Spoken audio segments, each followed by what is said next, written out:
Kafka, Metamorphosis Part 1.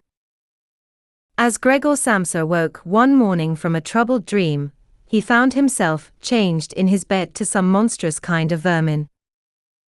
He lay on his back, which was as hard as armor plate, and, raising his head a little, he could see the arch of his great, brown belly, divided by bowed corrugations. The bed cover was slipping helplessly off the summit of the curve, and Gregor's legs, pitiably thin compared with their former size, fluttered helplessly before his eyes. What has happened to me, he thought. It was no dream. His room, a real man's room, though rather small, lay quiet within its four familiar walls. Over the table, where a collection of cloth samples was scattered, Samsa was a commercial traveler, hung the picture that he had recently cut from an illustrated paper, and had put in a pretty gilded frame. This picture showed a lady sitting very upright, wearing a small fur hat and a fur boa. She offered to the gaze a heavy muff into which her arm was thrust up to the elbow. Gregor looked toward the window. Rain could be heard falling on the panes. The foggy weather made him sad. How would it be if I go to sleep again for a while and forget all this stupidity, he thought. But it was absolutely impossible, for he was used to sleeping on the right side, and in his present plight, he could not get into that position. However hard he tried to throw himself violently on his side, he always turned over on his back with a little swinging movement. He tried 100 times, closing his eyes so that he should not see the trembling of his legs, and he did not give up until he felt in his side a slight, but deep pain, never before experienced. God, he thought, what a job I've chosen. Traveling day in, day out. A much more worrying occupation than working in the office. And apart from business itself, this plague of traveling, the anxieties of changing trains, the irregular, inferior meals, the ever-changing faces, never to be seen again, people with whom one has no chance to be friendly. To hell with it all. He felt a little itch above his stomach and wriggled nearer to the bedpost, dragging himself slowly on his back so that he might more easily raise his head, and he saw, just where he was itching, a few little white points, whose purpose he could not guess at. He tried to scratch the place with one of his feet, but he had to draw it back quickly, for the contact made him shudder coldly. He turned back to his former position. He said to himself, nothing is more degrading than always to have to rise so early. A man must have his sleep. Other travelers can live like harem women. When I return to the hotel in the morning to enter my orders, I find these gentlemen still at breakfast. I'd like to see what my boss would say if I tried it. I should be sacked immediately. Who knows if that wouldn't be a good thing, after all. If I didn't hold back, because of my parents, I would have given notice long ago. I would have gone to the boss, and I wouldn't have minced matters. He would have fallen from his desk. That's a funny thing, to sit on a desk so as to speak to one's employees from such a height, especially when one is hard of hearing and people must come close. Still, all hope is not lost. Once I have got together the money my parents owe him, that will be in about 5 or 6 years, I shall certainly do it. Then I'll take the big step. Meanwhile, I must get up, for my train goes at 5. He looked at the alarm clock ticking on the chest. My God, he thought. It was 6:30, 6:45 was not far off. Hadn't the alarm gone? From the bed it could be seen that the little hand was set at 4, right enough, the alarm had sounded. But had he been able to sleep calmly through that furniture-shattering din?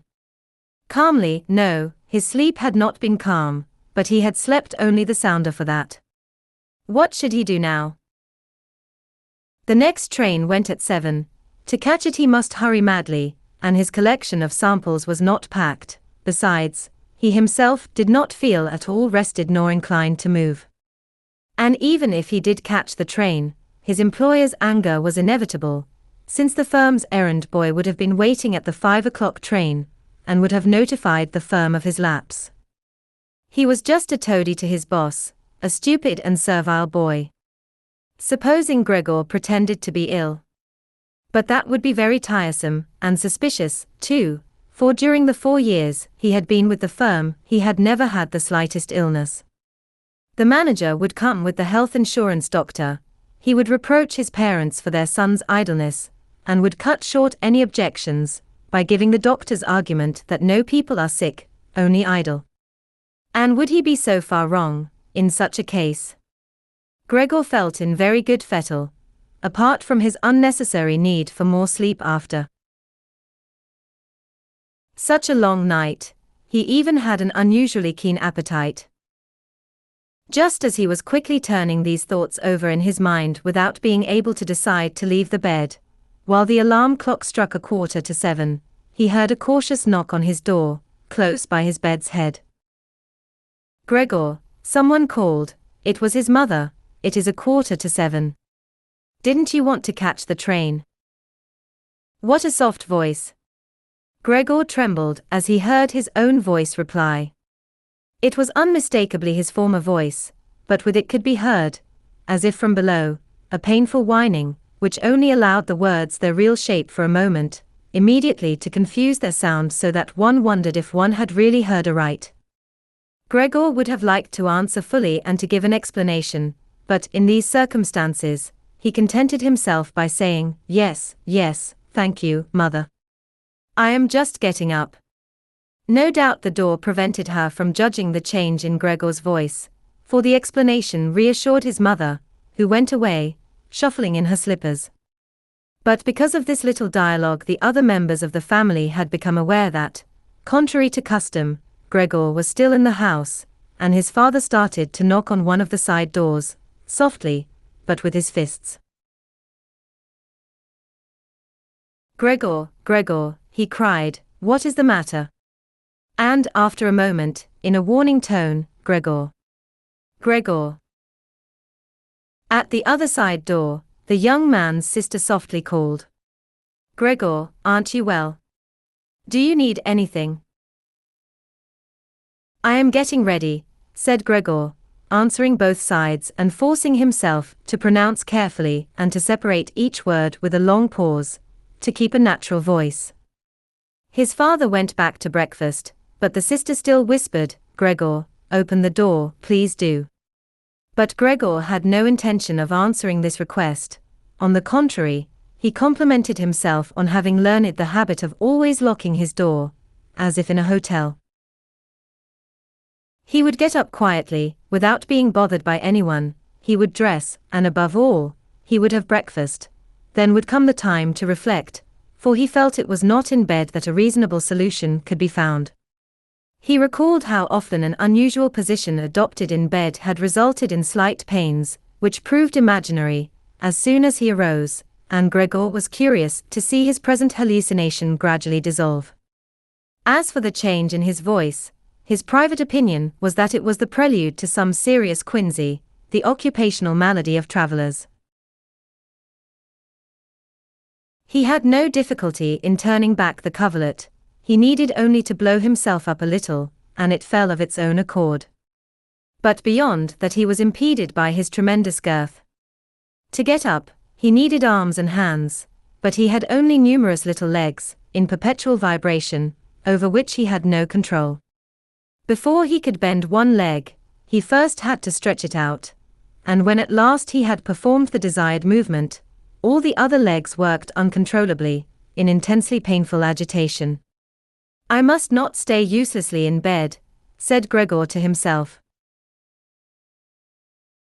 To get his body out of bed, he first tried moving the hind part. But unfortunately this hind part, which he had not yet seen, and of which he could form no very precise idea, went so slowly it proved to be very difficult to move. He summoned all his strength to throw himself forward, but ill-calculating his course, he hurled himself violently against one of the bedposts, and the searing pain he felt showed that the lower part of his body was without doubt the most sensitive.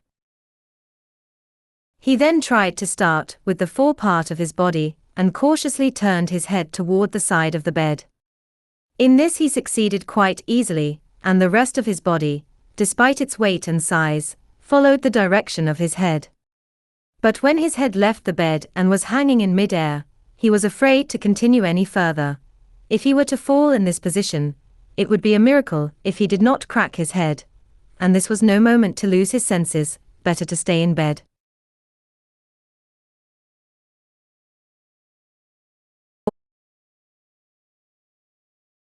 Kafka, Metamorphosis Part 2.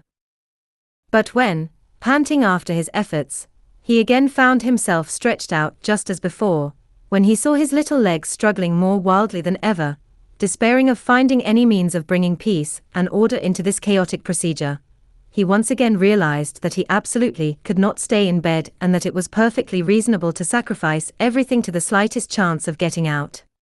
At the same time, he did not forget that cool and wise reflection would be far better than desperate resolutions. Ordinarily, at such moments he turned his eyes to the window to gain encouragement and hope. But this day the fog prevented him from seeing the other side of the street. The window gave him neither confidence nor strength. 7 o'clock already, he said as he listened once more to the sound of the alarm clock. 7 o'clock already, and the fog has got no thinner. He lay back again for a moment, breathing weakly, as though, in the complete silence, he could calmly await the return to his normal self. Then he said, "Before 1:15 it is absolutely essential for me to be up. In any case, someone will be sent from the office to ask for me before then, for the place opens at 7. And he began to rock on his back in order to get his whole body out of bed in one movement. In this manner, he would be able to protect his head by raising it sharply as he fell. His back seemed to be hard, nothing would be risked by falling on it to the floor. His only fear was that the noise of his fall, which must surely resound through the whole house, might arouse terror, or, at the very least, uneasiness. However, that would have to be risked. When Gregor had half his body out of bed, the new method seemed more like a game than a task, for he had only to swing himself on his back. He began to think how easily he could have got up if only he had had a little assistance. 2 strong people, he thought of his father and the servant girl, would have been quite enough. They would have needed only to pass their arms under his round back, raise it from the bed, quickly lean forward with their burden, and then wait carefully till he had completed the operation of settling himself on the ground, where he hoped his feet would at last find a way of working together. But even if the doors had not been closed, would it have been wise for him to call for help? At this idea, despite his misery, he could not repress a smile. Now he had progressed so far that, by sharply accentuating his swinging movement, he felt he was nearly losing his balance. He would have to take a serious decision, for in 5 minutes it would be 7:45. But suddenly there was a knock at the front door.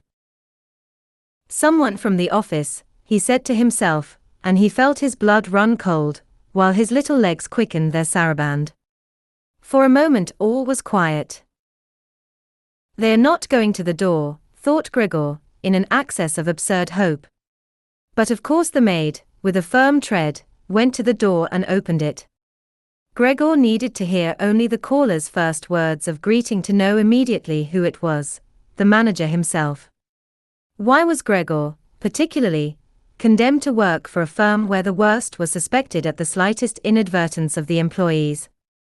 Were the employees, without exception, all scoundrels?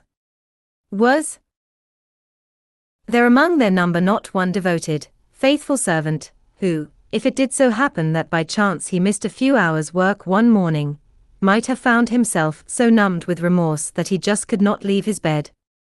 Would it not have been enough to send some apprentice to put things right, if, in any case, it was necessary to make inquiries at all, instead of the manager himself having to come, in order to let the whole innocent family know that the clearing up of so suspicious an affair could only be entrusted to a person of his importance?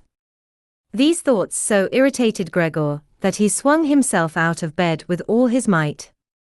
This made a loud thud, but not the terrible crash that he had feared. The carpet somewhat softened the blow, and Gregor's back was more elastic than he had thought, and so his act was not accompanied by any din. Only his head had been slightly hurt. Gregor had not raised it enough. and it had been knocked in the fall. He turned over a little to rub it on the carpet, in pain and anger. Something fell in there just then, cried the manager, in the room on the left. Gregor tried to imagine his employer's face if such a mishap had occurred to him, for such a thing was possible, he had to admit. But, as if in brutal reply, the manager began pacing up and down in the next room, making his patent leather boots creak. And in the other room on the right, Gregor's sister whispered to warn her brother, "Gregor, the manager is here." "I know," said Gregor to himself, but he dared not raise his voice enough for his sister to hear. "Gregor," said his father in the room on the left, "the manager has come to find out why you didn't catch the early train. We don't know what to say. He wants to speak to you personally. So please open the door. I'm sure he will be kind enough to excuse the untidiness of your room." Good morning, Mr. Samsa," interrupted the manager, cordial and brisk. "He is not well," said his mother to the manager, while his father went on shouting through the door. "Believe me, he is not well, sir. How else could Gregor have missed the train? The boy thinks of nothing but his work. It makes me upset to see how he never goes out after supper. Do you know he's just spent a whole week here, and been at home every evening? He sits down with us at the table and stays there, quietly reading the paper, or studying his timetables. His greatest indulgence is to do a little fretwork. Just lately he made a small picture frame. It was finished in 2 or 3 evenings, and you'd be surprised how pretty it is. It is hanging up in his room. As soon as Gregor opens his door, you will be able to see it.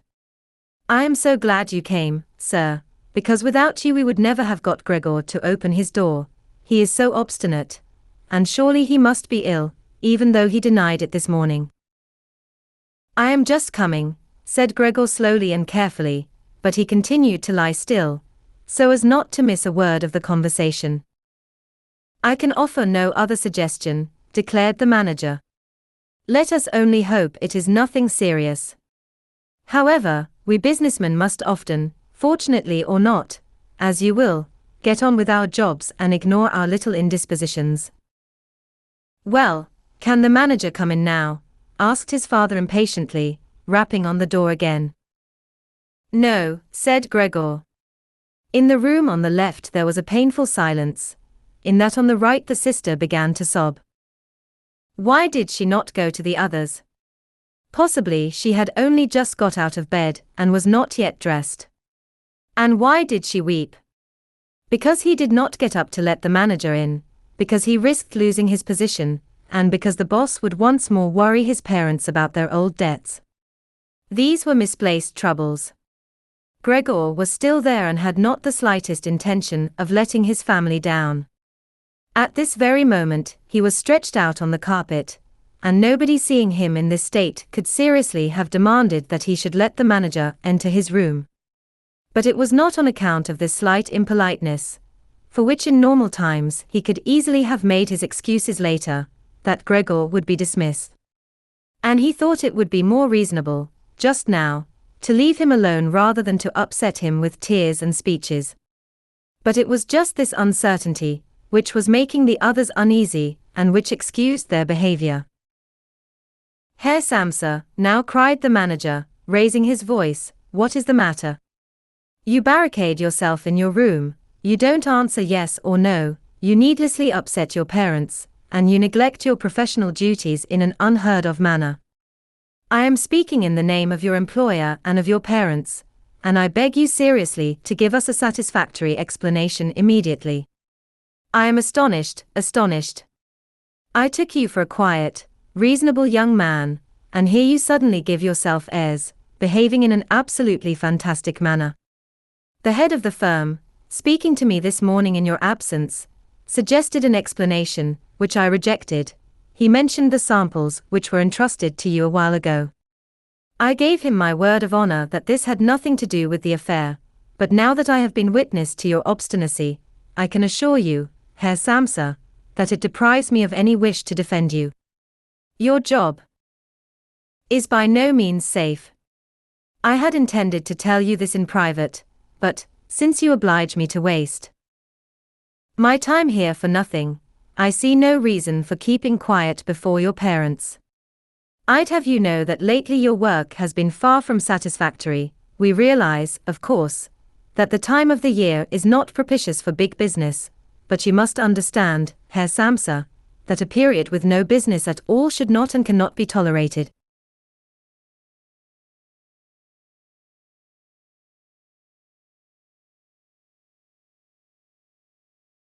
Kafka, The Metamorphosis Part 3.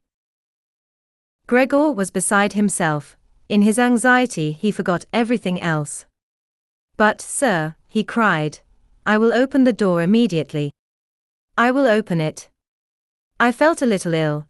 A slight giddiness prevented me from getting up. I am still in bed. But I feel better already. I am just getting up. Only a moment's patience. I am not quite so well as I thought. But I am all right, really. How can it be that illness should take one so quickly? Only yesterday I felt quite well, my parents can tell you, and then last evening I had a slight symptom. They must have noticed it. Why didn't I let them know at the office? But then, one always thinks one will be able to get rid of an illness without staying at home. Please, sir, spare my parents. The complaints you made just now are really without any foundation. No one has even suggested them before. Perhaps you have not seen the last orders I sent in. I will leave on the 8 o'clock train. These few moments of rest have done me a great deal of good. Please don't stay, sir. I shall be at the office immediately, and please inform the director of what has happened and put in a good word for me. And while Gregor hastily cried these words, scarcely realizing what he said, he had, with an ease due to his previous exertions, approached the chest of drawers, against which he now tried to raise himself. He wanted to open the door. He wanted to be seen and to speak with the manager. He was curious to know what impression he would make on these people, who were so imperiously demanding his presence. If he frightened them, that would be reassuring, for he would stop being cross-questioned and be left in peace. If they took everything quietly, then he, too, need not be alarmed. And if he hurried, he might still catch the 8 o'clock train. The chest was polished, and Gregor slipped on it several times, but, by a supreme effort, he managed to get upright. He paid no attention to the pains in his stomach, though they were hurting him. He let himself drop forward onto the top of a nearby chair, and clung there with his little legs. Then, finding himself master of his body, he stayed very quiet in order to listen to what the manager had to say. Did you understand a word of what he said? The manager asked the parents. Is he trying to make fools of us? Good heavens, cried the mother, already in tears. Perhaps he is seriously ill, and here we are torturing him all this while. Greta! Greta, she called. Mother, cried the daughter from the other side. They were separated by Gregor's room.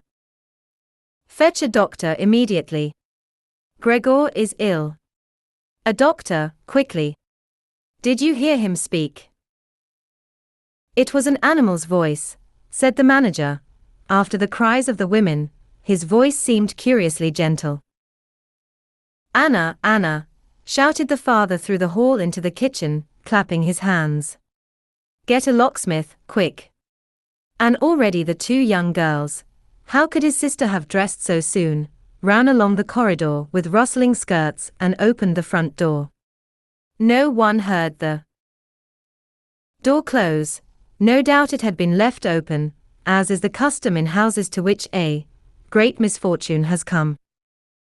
However, Gregor had become calmer. Doubtless they had not understood his words, though they had seemed clear enough to him, clearer, indeed, than the first time. Perhaps his ears were becoming more accustomed to the sounds. But at least they were obliged to realize that his case was not normal, and they were ready now to help him. The assurance and resourcefulness with which the first steps had been taken comforted him considerably. He felt himself integrated into human society once again, and without differentiating between them, he hoped for great and surprising things from the locksmith and the doctor. To clear his throat for the decisive conversation, which he would have to hold soon, he coughed a little, but as quietly as possible, for he feared that even his cough might not sound human. Meanwhile, in the next room, it had become quiet. Perhaps his parents were sitting at table in a secret conference with the manager, perhaps everyone was leaning against the door, listening. Gregor made his way slowly toward it with the chair, then he abandoned the chair and flung himself at the door, holding himself erect against the woodwork, for the bottom of his feet secreted a sticky substance, and he rested a moment from his efforts. After this, he tried to turn the key in the lock with his mouth. Unfortunately, it seemed he had no proper teeth. How could he take hold of the key? In compensation, instead of teeth he possessed a pair of very strong mandibles and succeeded in seizing the key in the lock, regardless of the pain this caused him. A brownish liquid flowed out of his mouth, spread over the lock, and dropped to the floor. "Listen," said the manager in the next room. "He is just turning the key." This was valuable encouragement for Gregor. He would have liked his father, his mother, everybody, to start calling to him, "Courage, Gregor, go on, push hard." And, with the idea that everyone was following his efforts with passionate attention, he clutched the key with all the power of his jaws until he was nearly unconscious. Following the progress of the turning key, he twisted himself around the lock, hanging on by his mouth, and, clinging to the key, pressed it down again, whenever it slipped, with all the weight of his body. The clear click of the lock, as it snapped back, awoke Gregor from his momentary coma. "I have dispensed with the locksmith," he thought, and sighed and leaned his head against the handle to open one panel of the double doors completely. This method, the only possible one, prevented the others from seeing him for some time, even with the door open. Still erect, he had to grope his way round the door with great caution in order not to spoil his entry by falling flat on his back. So he was concentrating toward this end, with all his attention absorbed by the maneuver, when he heard the manager utter a sonorous "Oh," was the roaring of the wind produces, and saw him, he was just by the door, press his hand over his open mouth and slowly stagger back, as if some invisible and intensely powerful force were driving him from the spot. His mother, who, despite the presence of the manager, was standing by, with her hair in curlers, still disordered by sleep, began to look at the father, clasping her hands. Then she made 2 steps toward Gregor, and fell backward into the family circle in the midst of a confusion of skirts, which spread around her, while her face, falling on her breast, was concealed from sight. The father clenched his fists with a menacing air, as if to beat Gregor back into his room. Then he looked around the dining room in perplexity, covered his eyes with his hand, and wept with great sobs, which shook his powerful chest. Gregor did not enter the room. He stood against the closed half of the double doors, allowing only a part of his body to be seen, while, above, he turned his head to one side to see what would happen. Meanwhile, it had grown much lighter. On either side of the street a part of the long, dark building opposite could clearly be seen. It was a hospital, with regular windows startlingly pitting its facade. It was still raining, but in great separate drops which fell to the ground, one by one. The breakfast crockery was spread all over the table, for breakfast was the most important meal of the day for Gregor's father. He would prolong it for hours while he read various newspapers. On the wall hung a photograph of Gregor in lieutenant's uniform, taken while he was in military service. He was smiling. His hand lay on the hilt of his sword. By his expression, he seemed happy to be alive. By his gesture, he appeared to command respect for his rank. The living room door was ajar, and as the front door was also open, the balcony and the first steps of the stairway could just be seen. "Now," said Gregor, and he realized that he was the only one to have kept calm. Now I will get dressed, collect my samples, and go. Will you let me go? Surely you can now see, sir, that I am not obstinate, that I do mean to work. Commercial traveling is tiresome, I admit, but without it I cannot live. Where are you going, sir? To the office. Yes? Will you give them a faithful account of what has happened? After all, anyone might find for a moment that they were incapable of resuming their work, but that's just a good opportunity to review the work they have been doing, and to bear in mind that, once the obstacle is removed, they will be able to return with twice the heart. I owe so much to the director, as you know very well. I have my parents and my sister to consider. I am in an awkward position, but I shall return to work. Only, please do not make things more difficult for me. They are hard enough as it is. Take my part at the office. I know only too well they don't like travelers. They think we earn our money too easily. That we lead too grand a life. I realize that the present situation doesn't encourage the removal of this prejudice, but you, sir, the manager, can judge the circumstances better than the rest of the staff, better than the director himself. Though this is between ourselves, for in his executive capacity he is often easily misled by an employee's prejudice. You know quite well that the traveler, who is hardly ever in the office the whole year round, is often the victim of scandal, of a chance, undeserved complaint against which he is powerless to defend himself, for he does not even know that he is being accused. He only learns of it as he returns, exhausted, at the end of his trip, when the sad consequences of an affair, whose circumstances he can no longer recall, painfully confront him. Please, sir, don't leave me without a word to show that you think all this at least a little reasonable.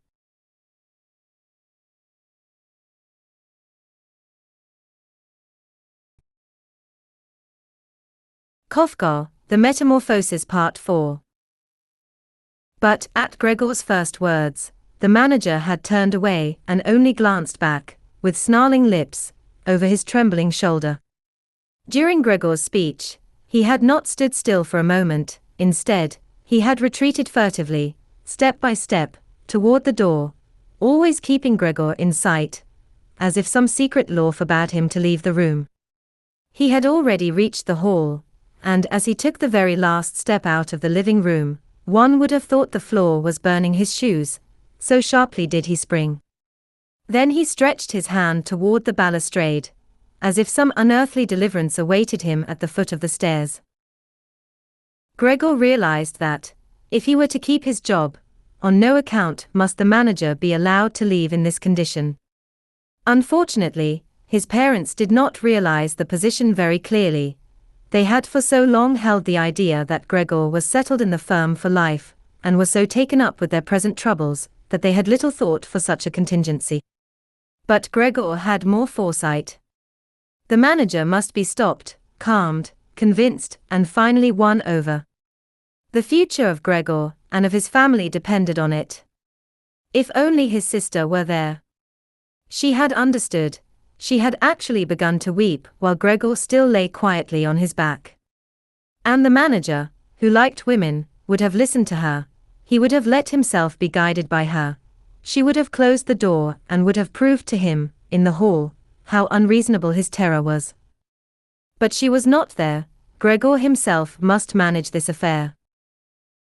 And without even considering whether he would ever be able to return to work, nor whether his speech had been understood, he let go of the doorpost to glide through the opening and overtake the manager, who was clutching the balustrade with both hands in a ridiculous manner, vainly sought for a foothold, and uttering a cry, he fell, with his frail little legs crumpled beneath him. Suddenly, for the first time that whole morning, he experienced a feeling of physical well-being. His feet were on firm ground. He noticed with joy that his legs obeyed him wonderfully, and were even eager to carry him wherever he might wish. But while, under the nervous influence of his need for haste, he hesitated on the spot, not far from his mother, he saw her suddenly jump, fainting though she seemed to be, and throw her arms about with outspread fingers, crying, help, for God's sake, help. She turned her head, the better to see Gregor. Then, in flagrant contradiction, she began to retreat madly, having forgotten that behind her stood the table, still laden with breakfast things. She staggered against it and sat down suddenly, like one distraught, regardless of the fact that, at her elbow, the overturned coffeepot was making a pool of coffee on the carpet. "Mother, mother," whispered Gregor, looking up at her. The manager had quite gone out of his mind. Seeing the coffee spilling, Gregor could not prevent himself from snapping his jaws several times in the air, as if he were eating. Thereupon his mother again began to shriek, and quickly jumped up from the table and fell into the arms of the father, who had rushed up behind her. But Gregor had no time to bother about them. The manager was already on the stairs, with his chin on the balustrade. He was looking back for the last time. Gregor summoned all his courage to try to bring him back. The manager must have suspected something of the sort, for he leaped several steps at a single bound and disappeared with a cry of "huh," which resounded in the hollow of the stairwell. This flight had the unfortunate effect of causing Gregor's father, who till now had remained master of himself, to lose his head completely. Instead of running after the manager, or at least not interfering with Gregor in his pursuit, he seized in his right hand the manager's walking stick, which had been left behind on a chair with his overcoat and hat, took up in his left a newspaper from the table, and began stamping his feet, and brandishing the newspaper and the cane to drive Gregor back into his room. Gregor's prayers were unavailing, were not even understood. He had turned to his father a supplicating head, but, meek though he showed himself, his father merely stamped all the louder. In the dining room, despite the cold, the mother had opened the window wide and was leaning out as far as possible, pressing her face in her hands. A great rush of air swept the space between the room and the stairway, the curtains billowed, the papers rustled, and a few sheets flew over the carpet. But the father pursued Gregor pitilessly, whistling and whooping like a savage, and Gregor, who was not used to walking backward, progressed but slowly. Had he been able to turn around, he could have reached his room quickly, but he feared to make his father impatient by the slowness of his turning, and feared also that at any moment he might receive a mortal blow on his head, or on his back from this menacing stick. Soon Gregor had no choice, for he realized with terror that when he was going backward he was not master of his direction, and, still fearfully watching the attitude of his father out of the corner of his eye, he began his turning movement as quickly as possible, which was really only very slowly. Perhaps his father realized his good intention, for, instead of hindering this move, he guided him from a little distance away, helping Gregor with the tip of the stick. If only he had left off that insupportable whistling. Gregor was completely losing his head. He had nearly completed his turn when, bewildered by the din, he mistook his direction, and began to go back to his former position. When at last, to his great joy, he found himself facing the half-opened double doors, he discovered that his body was too big to pass through without hurt. Naturally, it never occurred to his father, in his present state, to open the other half of the double doors in order to allow Gregor to pass. He was dominated by the one fixed idea that Gregor should be made to return to his room as quickly as possible. He would never have entertained the long-winded performance which Gregor would have needed to rear up and pass inside. Gregor heard him storming behind him, no doubt to urge him through as though there were no obstacle in his path. The hubbub no longer sounded like the voice of one single father. Now was no time to play, and Gregor, come what may, hurled himself into the doorway. There he lay, jammed in a slanting position, his body raised up on one side and his flank crushed by the door jamb, whose white paint was now covered with horrible brown stains. He was caught fast and could not free himself unaided. On one side his little legs fluttered in the air, on the other they were painfully pressed under his body. Then his father gave him a tremendous blow from behind with the stick. Despite the pain, this was almost a relief. he was lifted bodily into the middle of the room and fell, bleeding thickly.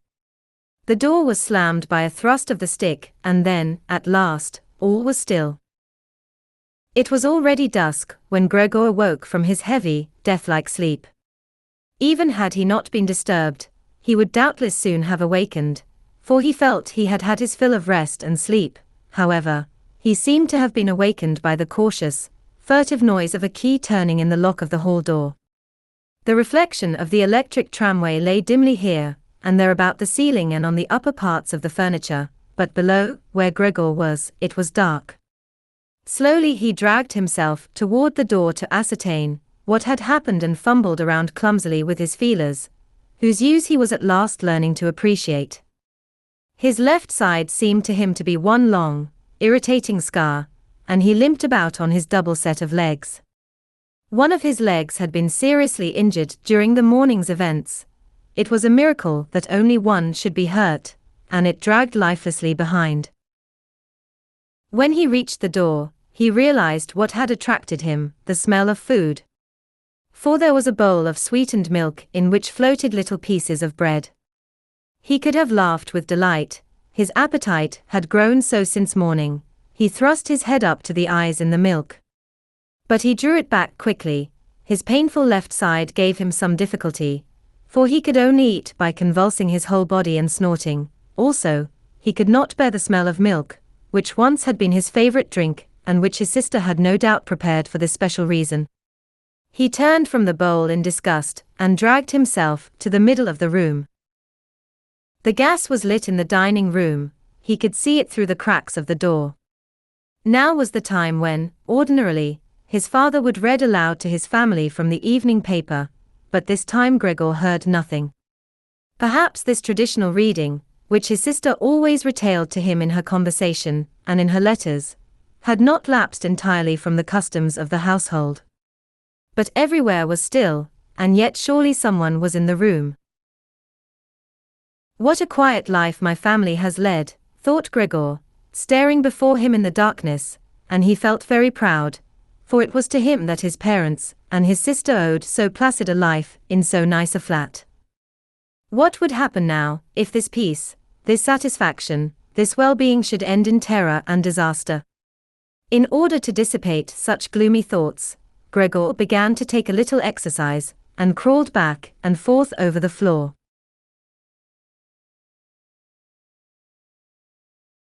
Kafka, The Metamorphosis Part 5. Once during the evening he saw the door on the left open slightly, and once it was the door on the right. Someone had wished to enter, but had found the task too risky. Gregor resolved to stop by the dining room door and to entice the hesitant visitor, as best he might, or at least to see who it was. But the door never opened again, and Gregor waited in vain. That morning, when the door had been locked, everyone had tried to invade his room, but now that they had succeeded in opening it, no one came to see him. They had even locked his doors on the outside. Not till late was the light put out, and Gregor could guess that his parents and his sister had been waiting till then, for he heard them all go off on tiptoe. Now no one would come to him till the morning, and so he would have the necessary time to reflect on the ordering of his new life. But his great room, in which he was obliged to remain flat on his stomach on the floor, frightened him in a way that he could not understand, for he had lived in it for the past 5 years, and with a half-involuntary action of which he was a little ashamed, he hastily slid under the couch. He soon found that here his back was a little crushed and he could not raise his head. He only regretted that his body was too large to go entirely under the couch. He spent the whole night there, sometimes in a half-sleep from which the pangs of hunger would wake him with a start, sometimes ruminating on his misfortune and his vague hopes, always concluding that his duty was to remain docile and to try to make things bearable for his family, whatever unpleasantness the situation might impose upon them. Very early in the morning he had a chance to test the strength of his new resolutions. It was still almost dark. His sister, already half-dressed, opened the hall door and looked in curiously. She did not see Gregor at once, but when she perceived him under the sofa, heavens, he must be somewhere, he can't have flown away. She was overcome by an unmanageable terror, and rushed off, slamming the door. Then, repenting her gesture, she opened it again, and entered on tiptoe, as if it were the room of a stranger, or one seriously ill. Gregor stretched his head out from the side of the sofa and watched her. Would she notice that he had left the milk, and not from lack of appetite? Would she bring him something which suited his taste better? If she did not do so of her own accord, he would rather have died of hunger than draw her attention to these things, despite his overwhelming desire to rush out of his hiding place, to throw himself at his sister's feet, and to beg for something to eat. But suddenly the sister saw the full bowl in astonishment. A little milk had been spilled around it. Using a piece of paper, she took up the bowl without touching it and carried it off to the kitchen. Gregor waited anxiously to see what she would bring him in its place and racked his brains to guess. But he had never realized to what lengths his sister's kindness would go. In order to discover her brother's likes, she brought a whole choice of eatables spread on an old newspaper. There were half-rotted stumps of vegetables, the bones of yesterday's dinner covered with a thick white sauce, a few currants and raisins, some almonds, some cheese that Gregor, a few days before, had declared uneatable, a stale loaf, a piece of salted bread and butter, and another without salt. Besides this, she brought back the bowl which had become so important to Gregor. This time it was filled with water, and, guessing that her brother would not like to eat before her, she very kindly retired, closing and locking the door to show him that he might eat in peace. Now that his meal was ready, Gregor felt all his legs trembling.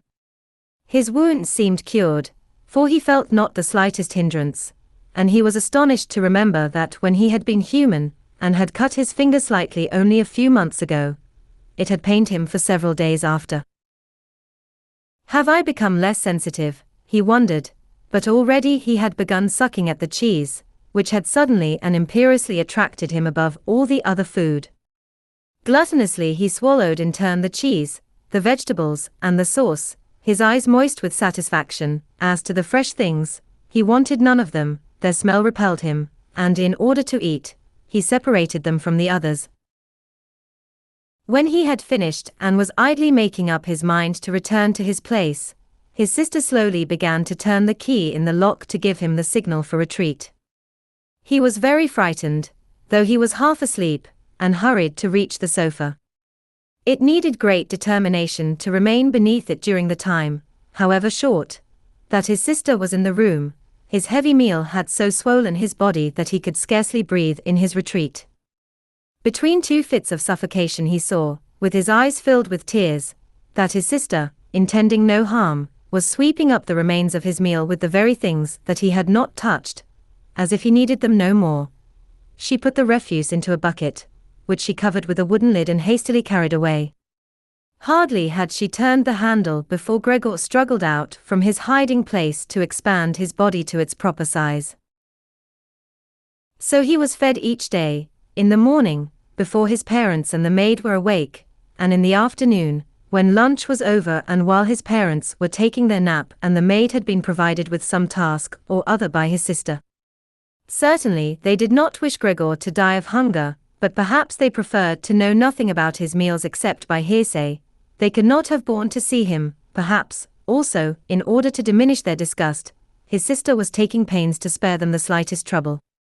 He must realize that they, too, had their share of misfortune. Gregor never learned what excuses they had made to rid themselves of the doctor and the locksmith, for, as no one attempted to understand him, no one, not even his sister, imagined that he could understand them. He had to be content, when she came into his room, to listen to her invoking the saints between her sighs. It was only much later, when Greta had become somewhat accustomed to the new situation, to which she never really became reconciled, that Gregor would occasionally overhear an expression which showed some kindness, or allowed him to guess at such a meaning. When he had eaten all the food off the newspaper, she would say, "He liked what I brought today." At other times, when he had no appetite, and lately this had become more frequent, she would say, almost sadly, now he has left it all. But even if he could learn no news directly, Gregor overheard a good deal of what was said in the dining room. As soon as he heard anyone speak, he would hurry to the most propitious door and press his whole body close against it. At first, especially, there was little conversation, which did not bear more or less directly on his predicament. For 2 whole days, the mealtimes were given over to deliberating on the new attitude which must be maintained toward Gregor. Even between meals they spoke mostly on the same theme, for now at least 2 members of the household always remained at home, each one fearing to remain alone and particularly, to leave Gregor unwatched. It was not very clear how much the maid knew of what had happened, but on the very first day, she had fallen on her knees and begged his mother to let her go, and a quarter of an hour later, she had left the house in tearful gratitude, as if her release were the greatest evidence of the kindness she had met with in the house, and of her own accord she took a long and boring oath never to reveal the secret to anyone. Now his sister and his mother had to look after the cooking. This entailed little trouble, for the appetite of the Samsa family had gone. Occasionally Gregor would hear one member of the family vainly exhorting another to eat.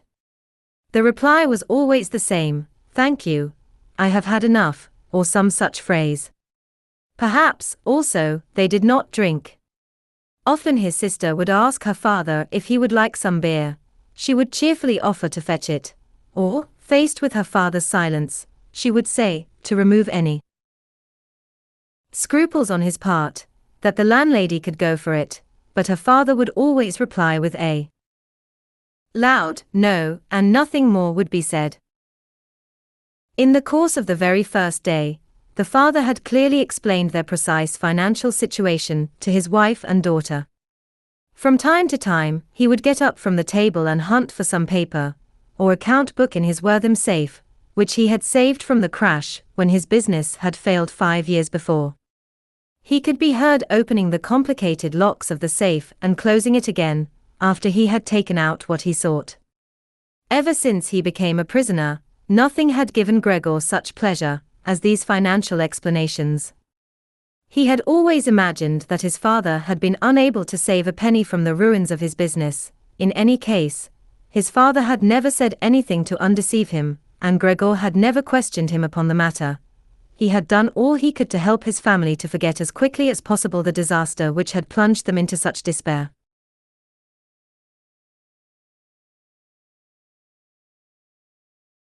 Kafka, The Metamorphosis Part 6. He had set to work with splendid order.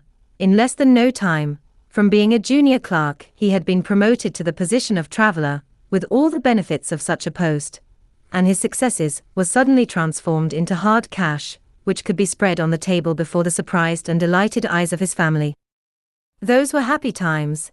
They had never since recovered such a sense of delight, though Gregor now earned enough to feed the whole Samsa family. Everyone had grown accustomed to it, his family as much as himself. They took the money gratefully, he gave it willingly, but the act was accompanied by no remarkable effusiveness. Only his sister had remained particularly affectionate toward Gregor, and it was his secret plan to have her enter the conservatory next year regardless of the considerable cost of such an enterprise, which he would try to meet in some way, for, unlike him, Greta was very fond of music and wished to take up the study of the violin. This matter of the conservatory recurred often in the brief conversations between Gregor and his sister. Whenever Gregor had a few days to spend with his family, they hardly ever spoke of it except as a dream impossible to realize. His parents did not much like the innocent allusions to the subject, but Gregor thought very seriously of it and had promised himself that he would solemnly announce his plan next Christmas Eve. It was ideas of this kind, ideas completely unsuited to his present situation, which now passed constantly through Gregor's mind while he held himself pressed erect against the door, listening.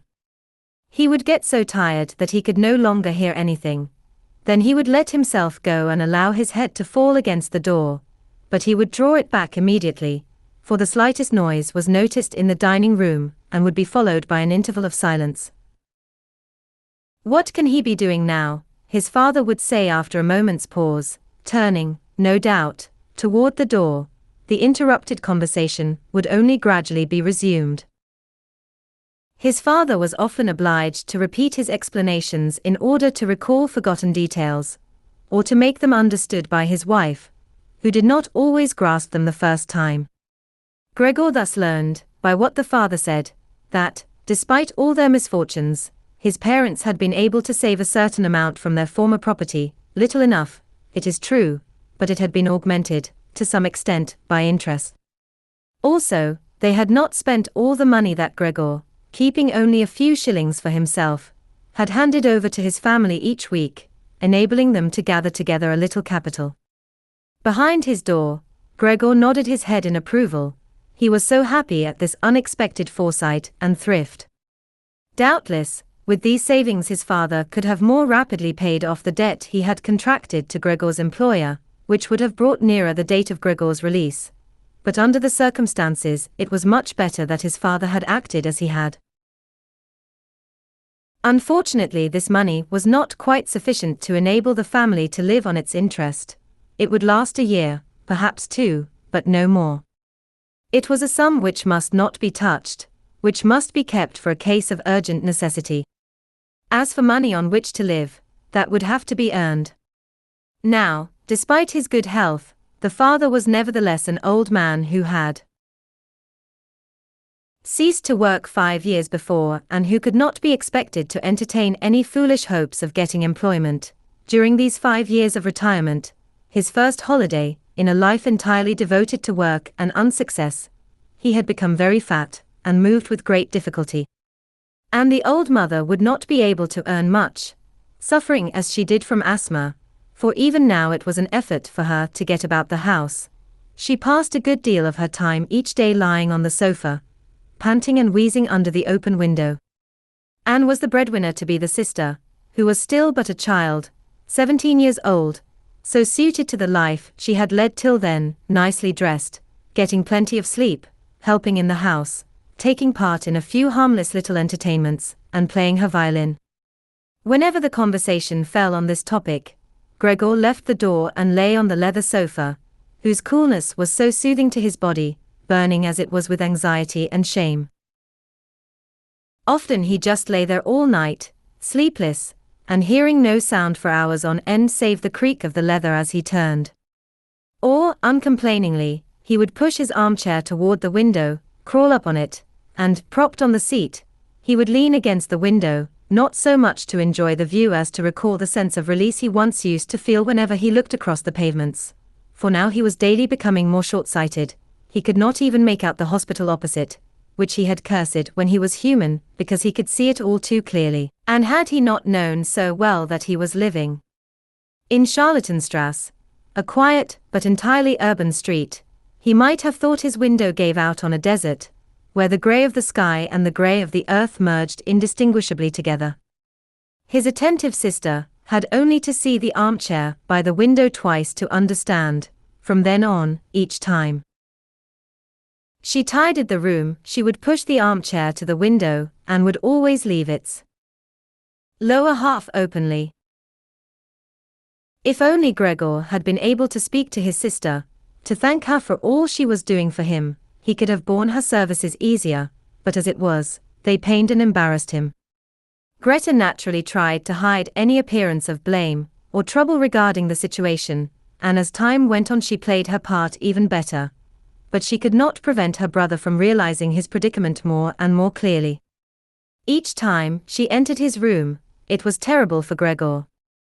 Hardly had she entered, when, despite the pains she always took to spare the others the sight of its interior, she would not even take time to shut the door, but would run to the window, open it hastily with a single push, as if to escape imminent suffocation, and would stand there for a minute, however cold it might be, breathing deeply.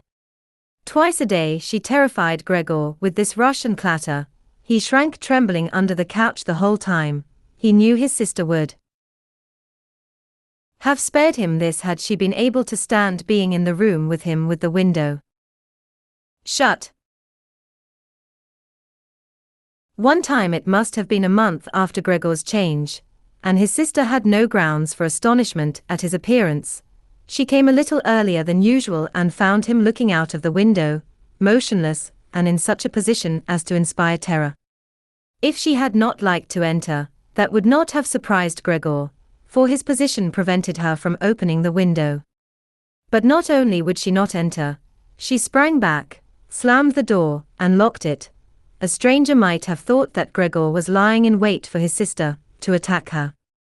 Naturally he hid himself under the couch immediately, but he had to wait till midday for Greta's return, and when she did come, she appeared unusually troubled. He realized that his appearance was still disgusting to the poor girl, that it would always be so, and that she must fiercely resist her own impulse to flee the moment she caught sight of the tiniest part of Gregor's body protruding from under the sofa. To spare her this sight, he took a sheet on his back, dragged it to the sofa, a task which occupied some hours, and spread it in such a way that his sister could see nothing under the sofa, even if she stooped. Had she found this precaution unnecessary, she would have taken the sheet away, for she guessed that Gregor did not so completely shut himself away for pleasure, but she left the sheet where it lay, and Gregor, prudently parting the curtain with his head to see what impression this new arrangement had made upon his sister, thought he detected a look of gratitude in her face. During the first fortnight his parents had not been able to bring themselves to enter his room, and he often heard them praising the zeal of his sister, whom they had regarded, so far, as a useless young girl and of whom they had often complained. But now, both his father and mother would wait quite frequently outside Gregor's door while his sister was tidying the room, and scarcely had she come out again, before they would make her tell them in detail exactly how she had found the room, what Gregor had eaten, and in detail, what he was doing at that moment. They would ask her, too, if there were the slightest signs of improvement. His mother seemed impatient to see Gregor, but the father and sister restrained her with argument, to which she listened very attentively, and with which she wholly agreed. Later, however, they had to use force, and when his mother began to cry, "Let me go to Gregor. My poor boy. Don't you understand that I must see him?" Gregor thought that perhaps it would be as well if his mother did come in, not every day, of course, but perhaps once a week. She would understand things better than his sister, who was but a child, for all her courage, and had perhaps taken on such a difficult task out of childish lightheartedness. Gregor's desire to see his mother was soon realized. Gregor avoided showing himself at the window during the day, out of consideration to his parents, but his restricted walks around the floor did not fully compensate him for this self-denial, nor could he bear to lie still for long, even during the night. He took no more pleasure in eating, and it soon became his habit to distract himself by walking around the room, back and forth along the walls, and across the ceiling, on which he would hang. It was quite a different matter from walking across the floor. His breathing became freer, a light, swinging motion went through his body, and he felt so elated that now and then, to his own surprise, he would let himself go and fall to the floor. But by now, knowing better how to manage his body, he succeeded in rendering these falls harmless. His sister soon noticed his new pastime, for he left sticky marks here and there in his track, and Greta took it into her head to help him in his walks by removing all the furniture likely to be a hindrance, particularly the chest and the desk. Unfortunately, she was not strong enough to manage this on her own and dared not ask the help of her father. As for the maid, she certainly would have refused, for if this 16-year-old child had worked bravely since the former cook had left, it was on condition that she could stay continually barricaded in the kitchen, whose doors she would only open on special demand. So there was nothing else for it.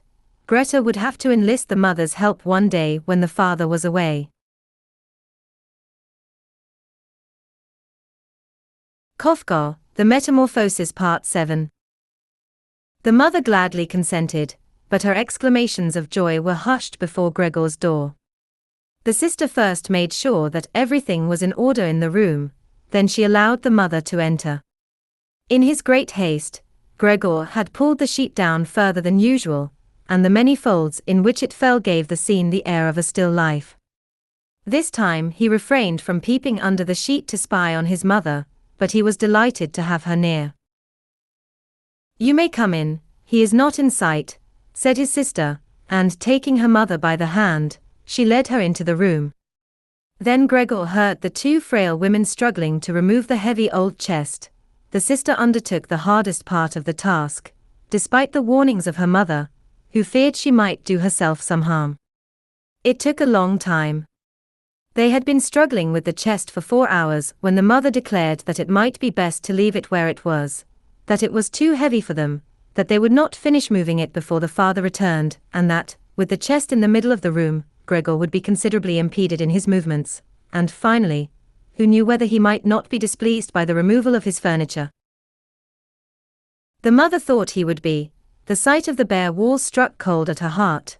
Might Gregor not feel the same, having long grown so accustomed to the furniture, and would he not feel forsaken in his empty room? "Isn't it a fact?" said the mother in a low voice. She had spoken in whispers ever since she entered the room, so that Gregor, whose hiding place she had not yet discovered, might not overhear, not so much what she was saying, for she was persuaded that he could not understand, but the very sound of her voice. "Isn't it a fact that when we remove the furniture, we seem to imply that we are giving up all hope of seeing him cured and are wickedly leaving him to his fate? I think it would be better to keep the room just as it was before, so that Gregor will find nothing changed when he comes back to us, and will be able the more easily to forget what has happened in the meantime." On hearing his mother's words, Gregor realized how these 2 monotonous months, in the course of which nobody had addressed a word to him, must have affected his mind. He could not otherwise explain his desire for an empty room. Did he really wish to allow this warm, comfortable room, with its genial furniture, to be transformed into a cavern in which, in rapid and complete forgetfulness of his human past, he might exercise his right to crawl all over the walls? It seemed he was already so near to forgetting, and it had required nothing less than his mother's voice, which he had not heard for so long, to rouse him. Nothing should be removed, everything must stay as it is. He could not bear to forego the good influence of his furniture, and if it prevented him from indulging his crazy impulses, then so much the better. Unfortunately, his sister was not of this opinion. She had become accustomed to assume authority over her parents where Gregor was concerned, this not without cause, and now the mother's remarks were enough to make her decide to remove not only the desk and the chest, which till now had been their only aim, but all the other furniture as well, except the indispensable sofa. This was not the result of mere childish bravado, nor the outcome of that new feeling of self-confidence, which she had just acquired so unexpectedly and painfully. No, she really believed that Gregor had need of plenty of room for exercise and that, as far as she could see, he never used the furniture. Perhaps, also, the romantic character of girls of her age was partly responsible for her decision, a sentiment which strove to satisfy itself on every possible occasion, and which now drove her to dramatize her brother's situation to such an extent so that she could devote herself to Gregor even more passionately than hitherto. For in a room over whose bare walls Gregor reigned alone, no one but Greta dare enter and stay. She did not allow herself to be turned from her resolve by her mother, made irresolute by the oppressive atmosphere of the room, and who did not hesitate now to remove the chest as best she could. Gregor could bear to see the chest removed, at a pinch, but the desk must stay. And hardly had the women left the room, panting as they pushed the chest, then Gregor put out his head to examine the possibilities of making a prudent and tactful appearance. But unfortunately it was his mother who returned first, while Greta, in the side room, her arms around the chest, was rocking it from side to side without being able to settle it in position. The mother was not used to the sight of Gregor. It might give her a serious shock. Terrified, he hastened to retreat to the other end of the sofa, but he could not prevent the sheet from fluttering slightly, which immediately attracted his mother's attention. She stopped short, stood stark still for a moment, then hurried back to Greta. Gregor assured himself that nothing extraordinary was happening. They were merely removing a few pieces of furniture, but the coming and going of the women, their little cries, the scraping of the furniture over the floor, seemed to combine in such an excruciating din that, however much he withdrew his head, contracted his legs, and pressed himself to the ground, he had to admit that he could not bear this torture much longer. They were emptying his room, taking away from him all that he loved. They had already removed the chest in which he kept his saw and his fretwork outfit. Now they were shifting his desk, which had stood so solid and fast to the floor all the time it was in use, that desk on which he had written his lessons while he was at the commercial school, at the secondary school, even at the preparatory school.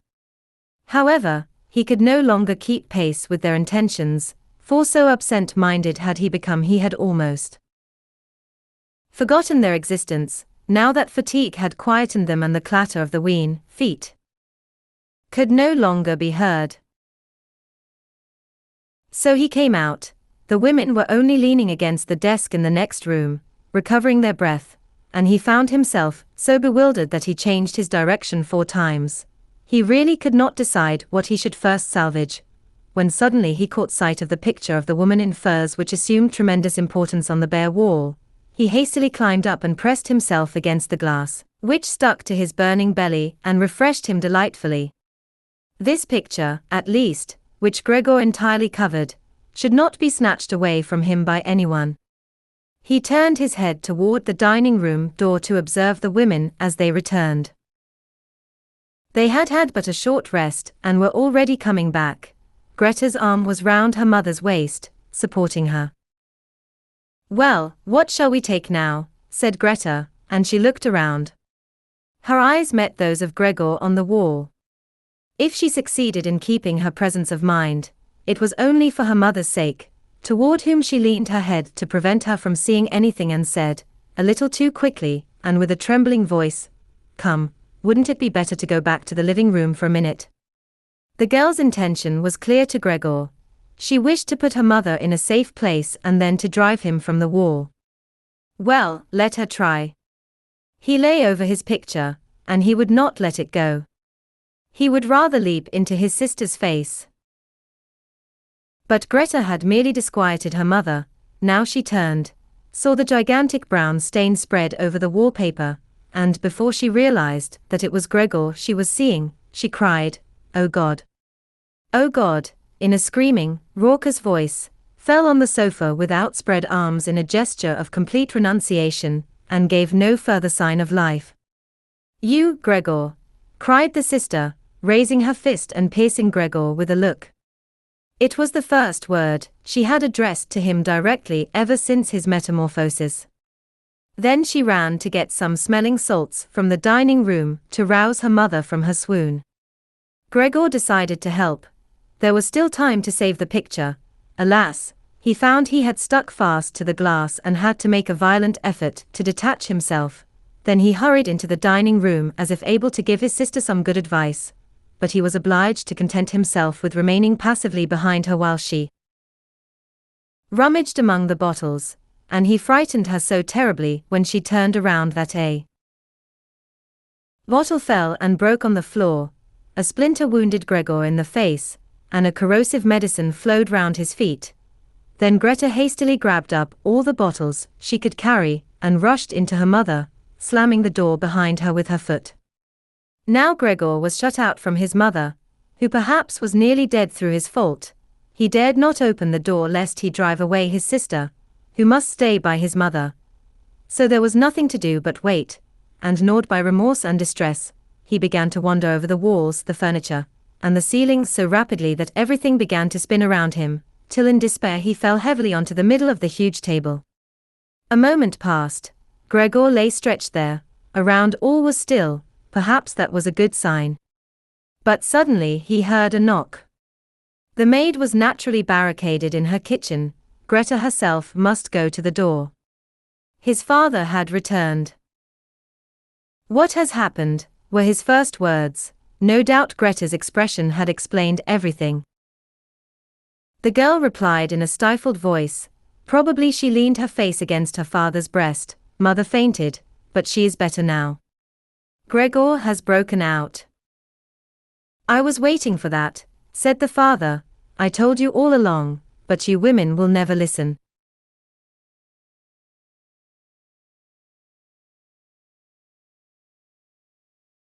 Kafka, The Metamorphosis Part 8. Gregor realized by these words that his father had misunderstood Greta's brief explanation, and imagined that his son had broken loose in some reprehensible way. There was no time to explain. Gregor had to find some way of pacifying his father, so he quickly crawled to the door of his room and pressed himself against it for his father to see, as he came in, how he had every intention of returning to his own room immediately, and that it was not at all necessary to drive him back with violence. One had only to open the door, and he would quickly withdraw. But his father was in no mood to notice these fine points. As he entered he cried, "Ah!" in a tone at once of joy and anger. Gregor turned his head away from the door and lifted it toward his father. He was astonished. He had never imagined his father as he stood before him now. It is true that for some time now he had neglected to keep himself acquainted with the events of the house, preferring to devote himself to his new mode of existence, and he had therefore been unaware of a certain change of character in his family. And yet, was that really his father? Was it really the same man who once had lain wearily in bed when Gregor had been leaving on his journeys, who met him, on his return, in his nightshirt, seated in an armchair out of which he could not even lift himself, throwing his arms high to show how pleased he was? Was this that same old man who, on the rare walks which the family would take together, 2 or 3 Sundays a year and on special holidays, would hobble between Gregor and his mother? While they walked slower and slower for him, as he, covered with an old coat, carefully set his stick before him and prudently worked his way forward, and yet, despite their slowness, he would be obliged to stop, whenever he wished to say anything, and call his escort back to him. How upstanding he had become since then. Now he was wearing a blue uniform with gold buttons, without a single crease, just as you see the employees of banking houses wearing, above the big, stiff collar his double chin spread its powerful folds. Under his bristly eyebrows the watchful expression of his black eyes glittered young and purposefully. His white hair, ordinarily untidy, had been carefully brushed till it shone. He threw onto the sofa his cap, ornamented with the gilded monogram of some bank, making it describe the arc of a circle across the room, and with his hands in his trouser pockets, the long flaps of his coat turned back, he walked toward Gregor with a menacing air. He himself did not know what he was going to do, however. He raised his feet very high, and Gregor, astonished at the enormous size of the soles of his boots, took care to remain still, for he knew that, from the first day of his metamorphosis, his father had held the view that the greatest severity was the only attitude to take up toward Gregor. Then he began to beat a retreat before his father's approach, halting when the other stopped and beginning again at his father's slightest move. In this way they walked several times round the room without any decisive result. It did not even take on the appearance of a pursuit, so slow was their pace.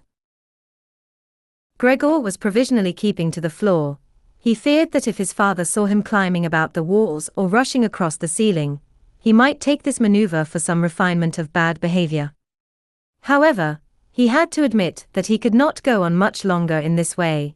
In the little time his father needed to take a step, Gregor had to make a whole series of gymnastic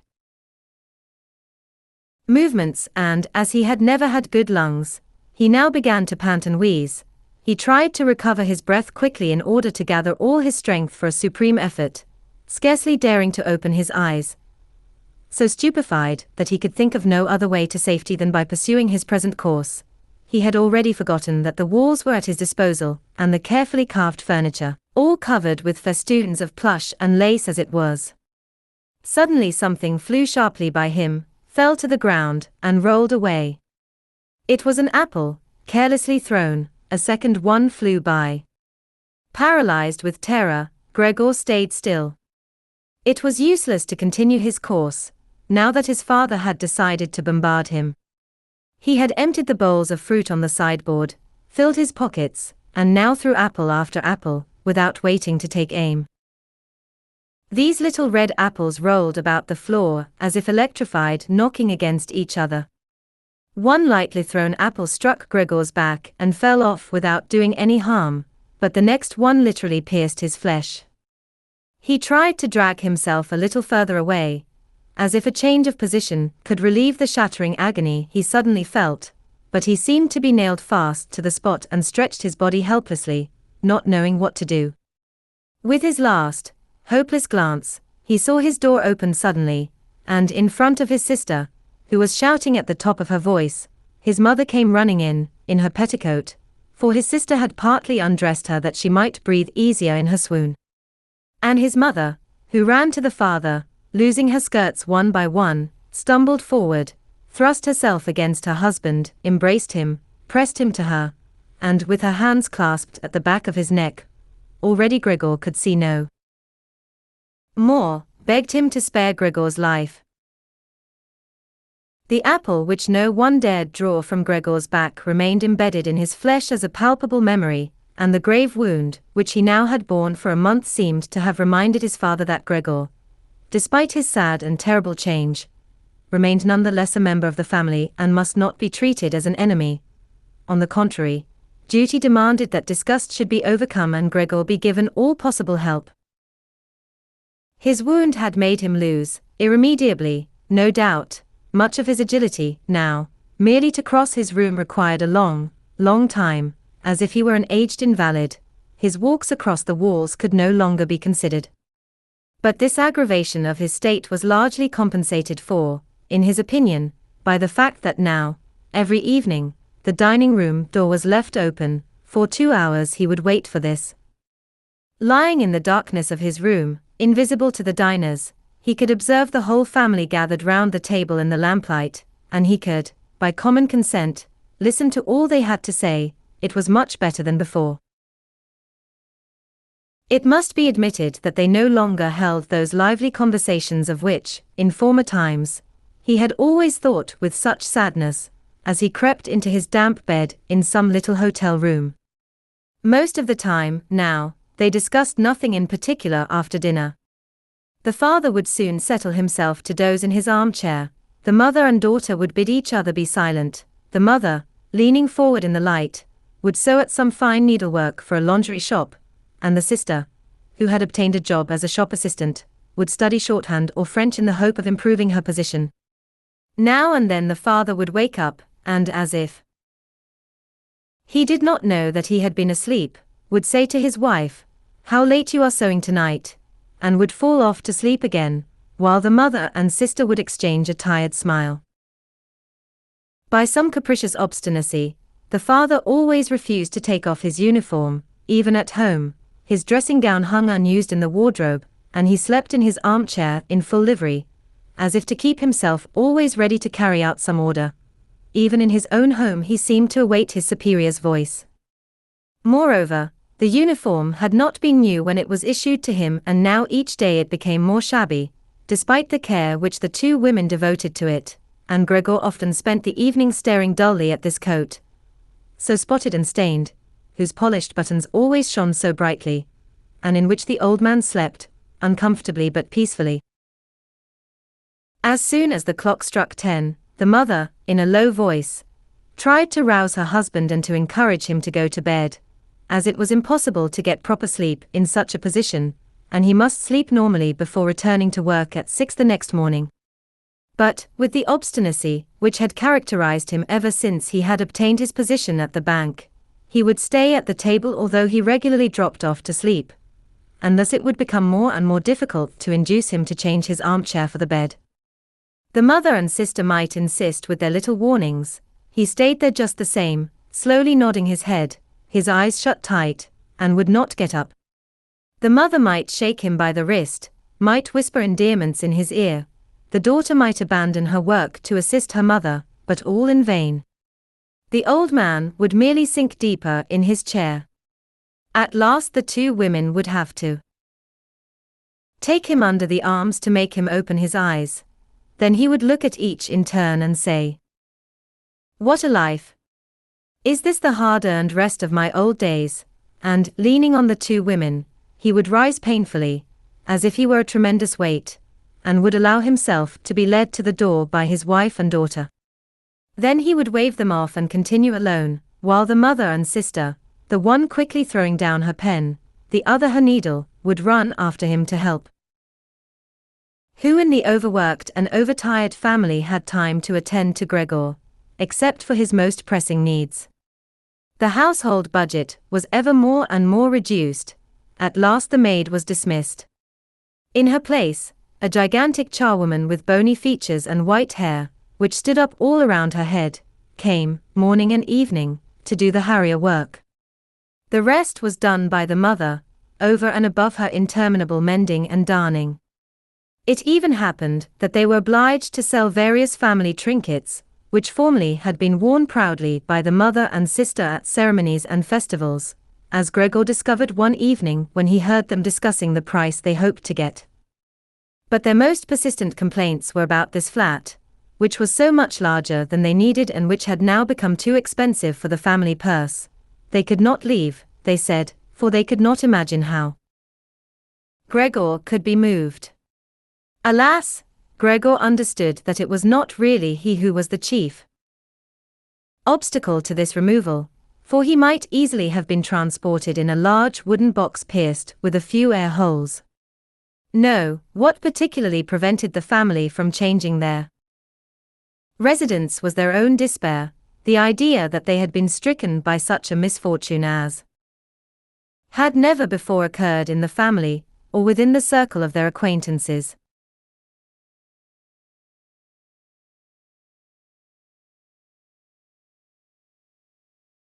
Kafka, The Metamorphosis Part 9. Of all the deprivations which the world imposes on poor people, not one had been spared them. The father took his daytime meals with the lesser employees of the bank. The mother was killing herself mending the linen of strangers. The sister ran here and there behind her counter at the customer's bidding. But the family had energy for nothing further. It seemed to poor Gregor that his wound reopened whenever his mother and sister, returning from putting the father to bed, would leave their work in disorder and bring their chairs nearer to each other, till they were sitting almost cheek to cheek. Then the mother would say, pointing to Gregor's room, "Close the door, Greta," and he would once more be left in darkness, while, outside, the two women mingled their tears or, worse, sat at the table staring with dry eyes. These days and nights brought Gregor no sleep. From time to time he thought of taking the family affairs in hand, as he once used. The very next time the door was opened, at the end of a long perspective of time, he dimly saw in his mind his employer and the manager, the clerks and apprentices, the porter with his narrow ideas, 2 or 3 acquaintances from other offices, a provincial barmaid, a fleeting but dear memory, and a cashier in a hat shop, whom he had pursued earnestly but too slowly. They passed through his mind in confusion, mingled with unknown and forgotten faces, but none of them could bring help to him or his family. Nothing was to be gained from them. He was pleased to be able to dismiss them from his mind, but now he no longer cared what happened to his family. On the contrary, he only felt enraged, because they neglected to tidy his room, and though nothing imaginable could excite his appetite, he began making involved plans for a raid on the larder, with a view to taking such food as he had a right to, even if he was not hungry. Nowadays his sister no longer tried to guess what might please him. She made a hasty appearance twice a day, in the morning and in the afternoon, before going to her shop, and pushed a few scraps of food into the room with her foot, in the evening, without even bothering to see whether he had touched his meal or whether he had left it entirely. And this was usually the case. She would sweep up the remains with a whisk of the broom. As for tidying up the room, which Greta now did in the evenings, it could not have been done in a more hasty manner. Great patches of dirt streaked the wall, little heaps of dust and ordure lay here and there about the floor. At first Gregor would place himself in the filthiest places whenever his sister appeared, so that this might seem a reproach to her. But he could have stayed there for weeks, and still Greta would not have altered her conduct. She saw the dirt as well as he, but she had finally decided to take no further trouble. This did not prevent her from taking even more jealous care than ever to ensure that no other member of the family should presume on her right to the tidying of the room. Once the mother undertook to give Gregor's room a great cleaning which required several buckets of water, and this deluge deeply upset poor Gregor, crouched under his sofa in bitter immobility. But the mother's punishment soon came. Hardly had the sister, coming home in the evening, noticed the difference in Gregor's room, than, feeling deeply offended, she ran crying and screaming into the dining room, despite the appeal of her mother, who raised her hands in supplication. The father, who was quietly seated at table, leaped up, astonished but powerless to pacify her. Then he, too, became agitated, shouting. He began to attack the mother, on the one hand, for not leaving the care and cleaning of Gregor's room to the girl, and on the other hand, he forbade his daughter ever again to dare to clean it. The mother tried to draw the old man, quivering with anger as he was, into the bedroom. The daughter, shaken with sobs, was banging on the table with her little fists, while Gregor loudly hissed with rage to think that no one had the decency or consideration to close the door and thus spare him the sight of all this trouble and uproar. But even if the sister, tired out by her work in the shop, could not bother to look after Gregor as carefully as hitherto, she could still have arranged that he should not be neglected without necessarily calling on the aid of her mother, for there was always the charwoman. This old woman, whose bony frame had helped her out of worse trouble during her long life, could not really be said to feel any disgust with Gregor. Though she was not inquisitive, she had opened his door one day and had stood with her hands folded over her stomach, astonished at the sight of Gregor, who began to trot here and there in his alarm, though she had no thought of chasing him. From that day, morning and evening, the old woman never lost an opportunity of opening the door a little to peer into the room. At first she would call Gregor to make him come out, crying in a familiar tone, "Come on, you old cockroach," or, "Hey, look at the old cockroach." To such invitations Gregor would not respond. Instead he remained motionless beneath his sofa as if the door had not been opened. If they had only ordered the charwoman to clean his room out each day, instead of allowing her to go on teasing and upsetting him.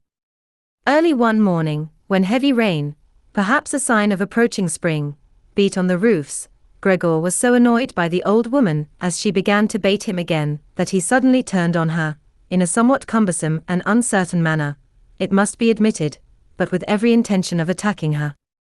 She was not at all frightened of him. There was a chair by the door.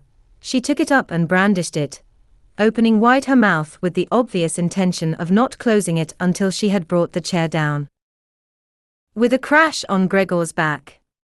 "Ah, is that all?" she asked, seeing him return to his former position, and she quietly put the chair back in its place. Nowadays Gregor hardly ate at all. When, by some chance, he passed by his scraps, he would amuse himself by taking a piece of food in his mouth and keeping it there for hours, usually spitting it out in the end. At first he had thought that his loss of appetite was due to the misery into which the state of his room had plunged him. No doubt this was a mistake, for he had soon become reconciled to the squalor of his surroundings. His family had got into the habit of piling into his room whatever could not be accommodated elsewhere, and this meant a great deal, now that one of the rooms had been let to 3 lodgers. They were very earnest and serious men. All 3 had thick beards, as Gregor saw one day when he was peering through a crack in the door, and they were fanatically tidy. They insisted on order, not only in their own room, but also, now that they were living here, throughout the whole household, and especially in the kitchen. They had brought with them all that they needed, and this rendered superfluous a great many things about the house, which could neither be sold nor thrown away, and which were now all stacked in Gregor's room, as were the ash bucket and the rubbish bin. Everything that seemed for the moment useless would be dumped in Gregor's room by the charwoman, who was always in a breathless hurry to get through her work. He would just have time to see a hand brandishing some unwanted utensil, and then the door would slam again. Perhaps the old woman intended to return and find the objects she so carelessly relegated here when she needed them and had time to search. Or perhaps she meant to throw them all away some day, but in actual fact they stayed in the room, on the very spot where they had first fallen, so that Gregor was obliged to pick his way among the rubbish to make a place for himself, a game for which his taste began to grow, in spite of the appalling misery and fatigue which followed these peregrinations, leaving him paralyzed for hours. As the lodgers sometimes dined at home in the living room, the door of this room would be shut on certain evenings. However, Gregor no longer attached any importance to this. For some while, now, he had ceased to profit by those evenings when the family would open the door, and he would remain shrinking in the darkest corner of his room, where the family could not see him. One day the woman forgot to close the dining room door, and it was still ajar when the lodgers came in and lit the gas. They sat down at table in the places that previously had been occupied by the father, the mother, and Gregor. Each unfolded his napkin and took up his knife and fork. Soon the mother appeared in the doorway with a plate of meat. The sister followed her, carrying a dish of potatoes. When their meal had been set before them, the lodgers leaned over to examine it, and the one who was seated in the middle and who appeared to have some authority over the others, cut a piece of meat as it lay on the dish to ascertain whether it was tender or whether he should send it back to the kitchen. He seemed satisfied, however, and the two women, who had been anxiously watching, gave each other a smile of relief. The family itself lived in the kitchen. However, the father, before going into the kitchen, always came into the dining room and bowed once with his cap in his hand, then made his way around the table. The boarders rose together and murmured something in their beards. Once they were alone, they began to eat in silence. It seemed curious to Gregor that he could hear the gnashing of their teeth above all the clatter of cutlery. It was as if they wanted to prove to him that one must have real teeth in order to eat properly, and that the best mandibles in the world were but an unsatisfactory substitute. "I am hungry," thought Gregor sadly, "but not for these things. How these lodgers can eat! And in the meantime I might die, for all they care."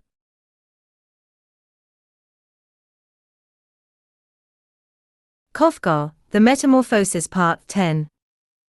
He could not remember hearing his sister play since the arrival of the lodgers, but this evening the sound of the violin came from the kitchen. The lodgers had just finished their meal. The middle one had brought a newspaper, and had given a page to each of the others. Now they all three read, leaning back in their chairs and smoking. The sound of the violin attracted their attention, and they rose and walked on tiptoe toward the hall door, where they halted and remained very close together. Apparently they had been heard in the kitchen, for the father cried, "Does the violin upset you, gentlemen? We'll stop it immediately." "On the contrary," said the man in the middle. "Would Fraulein Samson not like to come in and play to us here in the dining room, where it is much nicer and more comfortable?" "Oh, thank you," said the father, as if he were the violinist. The gentleman walked back across the room and waited. Soon the father came in with the music stand, the mother with the sheets of music, and the sister with the violin. The sister calmly prepared to play. Her parents, who had never before let their rooms, were exaggeratedly polite to the boarders and were afraid to seem presumptuous by sitting in their own chairs. The father leaned against the door, his right hand thrust between two buttons of his livery coat, but one of the gentlemen offered the mother a chair, in which she finally sat, not daring to move from her corner throughout the performance. The girl now began to play, while her father and mother, from either side, watched the movement of her hands. Attracted by the music, Gregor had crawled forward a little and had thrust his head into the room. He was no longer astonished that nowadays he had entirely lost that consideration for others, that anxiety to cause no trouble that once had been his pride. Yet never had he more reason to remain hidden, for now, because of the dirt that lay about his room, flying up at the slightest movement, he was always covered with dust and fluff, with ends of cotton and hairs, and with morsels of stale food, which stuck to his back or to his feet, and which he trailed after him wherever he went. His apathy had grown too great for him to bother any more about cleaning himself several times a day by lying on his back and rubbing himself on the carpet, as once he used to do. And this filthy state did not prevent him from crawling over the spotless floor without a moment's shame. So far, no one had noticed him. The family was too absorbed by the music of the violin, and the lodgers, who had first stood with their hands in their pockets, very close to the music stand, which disturbed the sister a great deal, as she was obliged to see their image dancing amid the notes, had at last retired toward the window, where they stood speaking together half aloud, with lowered heads, under the anxious gaze of the father, who was watching attentively. It had become only too evident that they had been deceived in their hopes of hearing some beautiful violin piece, or at least some amusing little tune. It seemed that what the girl was playing bored them, and that now they only tolerated her out of politeness. By the way in which they puffed the smoke of their cigars, by the energy with which they blew it toward the ceiling through the mouth or the nose, one could guess how fidgety they were becoming. And the sister was playing so nicely.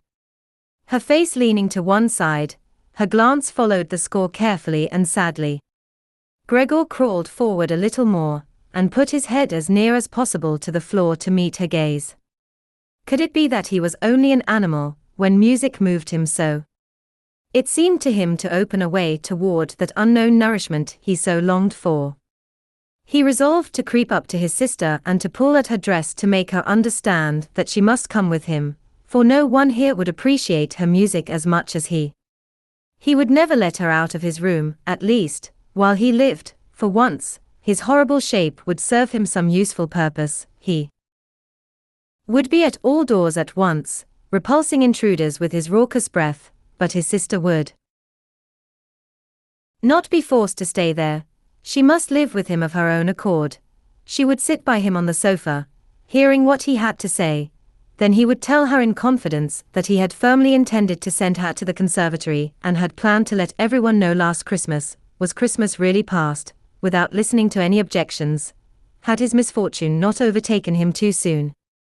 His sister, moved by this explanation, would surely burst into tears, and Gregor, climbing up on her shoulder, would kiss her neck. This would be all the easier, for she had worn neither collar nor ribbon ever since she had been working in the shop. Herr Samsa, cried the middle lodger, and he pointed at Gregor, who slowly came into the room. The violin was suddenly silenced. The middle lodger turned to his friends, grinning and shaking his head. Then once more he stared at Gregor. The father seemed to consider it more urgent to reassure the lodgers than to drive his son from the room, though the lodgers did not seem to be at all upset by the spectacle. In fact, Gregor seemed to amuse them more highly than did the violin. The father hurried forward and, with outstretched arms, tried to drive them into their room, hiding Gregor from them with his body. Now they began to be really upset, but it is not known whether this was on account of the father's action, or because they had been living with such a monstrous neighbor as Gregor without being made aware of it. They demanded explanations, waving their arms in the air, and fidgeting nervously with their beards. They retreated toward their own door. Meanwhile the sister had recovered from the distress that the sudden interruption of her music had caused her. After remaining a moment completely at a loss, with the violin and the bow hanging from her helpless hands, following the score with her eyes, as if she were still playing, she suddenly came back to life, laid the violin in her mother's lap. The mother sat suffocating in her chair, her lungs working violently, and rushed into the next room, toward which the lodgers were rapidly retreating before Herr Samsa's onslaught. One could see how quickly, under Greta's practiced hand, pillows and covers were set in order on the beds. The lodgers had not yet reached the room when their beds were already prepared, and Greta had slipped out. The father seemed so possessed by his strange fury that he had quite forgotten the respect due to lodgers. He drove them to the door of the room, where the middle lodger suddenly came to a stop, stamping thunderously on the floor. "I wish to inform you," said this man, raising his hand and looking around for the two women, "that in view of the disgusting circumstances which govern this family and this house," and here he spat quickly on the carpet, "I hereby immediately give up my room. Naturally, you will not get a penny for the time I have been living here. On the contrary, I am considering whether I should not claim compensation from you, damages which should easily be awarded in any court of law. It is a matter about which I shall inquire, believe me." He was silent and stared into space, as if awaiting something. Accordingly, his two friends also spoke up, "We, too, give our notice." Thereupon the gentleman in the middle seized the door handle, and they went inside. The door closed with a crash. The father stumbled toward his chair, put his trembling hands upon the arms, and let himself drop into it. He looked exactly as if he were settling himself for his customary evening nap, but the way his head drooped heavily from side to side showed that he was thinking of something other than sleep. All this time Gregor had stayed still on the spot where he had surprised the lodgers. He felt completely paralyzed with bewilderment at the checking of his plans, perhaps, also, with weakness due to his prolonged fasting. He feared that the whole household would fall upon him immediately. He foresaw the precise moment when this catastrophe would happen, and now he waited.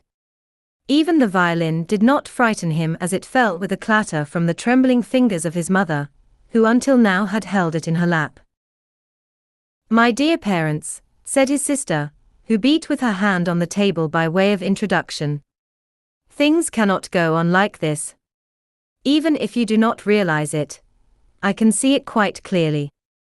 I will not mention my brother's name when I speak of this monster here. I merely want to say, we must find some means of getting rid of it. We have done all that is humanly possible to care for it, to put up with it. I believe that nobody could reproach us in the least." "She's 1,000 times right," said the father. But the mother, who had not yet recovered her breath, coughed helplessly behind her hand, her eyes haggard. The sister hurried toward her mother and held her forehead. Greta's words seemed to have made up the father's mind, for now he sat up in his armchair and fidgeted with his cap among the dishes on the table, from which the lodger's meal had not yet been cleared. From time to time he stared at Gregor. "We must find a way of getting rid of it," repeated the sister, now speaking only to her father, for her mother, shaken by her coughing, could hear nothing. "It will bring you both to the grave. I can see it coming. When people have to work all day, as we must, we cannot bear this eternal torture each time we come home at night. I can stand it no longer." And she wept so bitterly that her tears fell on her mother's face, who wiped them off with a mechanical movement of her hand. "But what can we do, child?" said the father in a pitiful voice. It was surprising to see how well he understood his daughter. The sister merely shrugged her shoulders as a sign of the perplexity which, during her tears, had replaced her former assurance.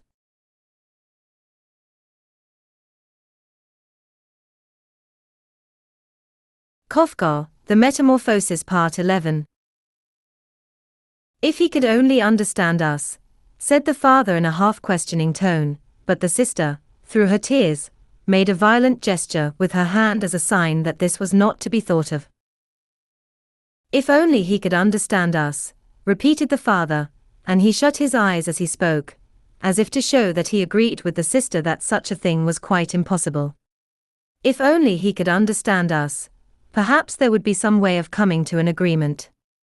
But as it is—" "It must go," cried the sister.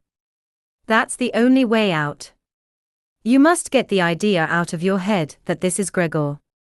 We have believed that for too long, and that is the cause of all our unhappiness. How could it be Gregor? If it were really he would long ago have realized that he could not live with human beings and would have gone off on his own accord. I haven't a brother any longer, but we can go on living and can honor his memory. In his place we have this monster that pursues us and drives away our lodgers.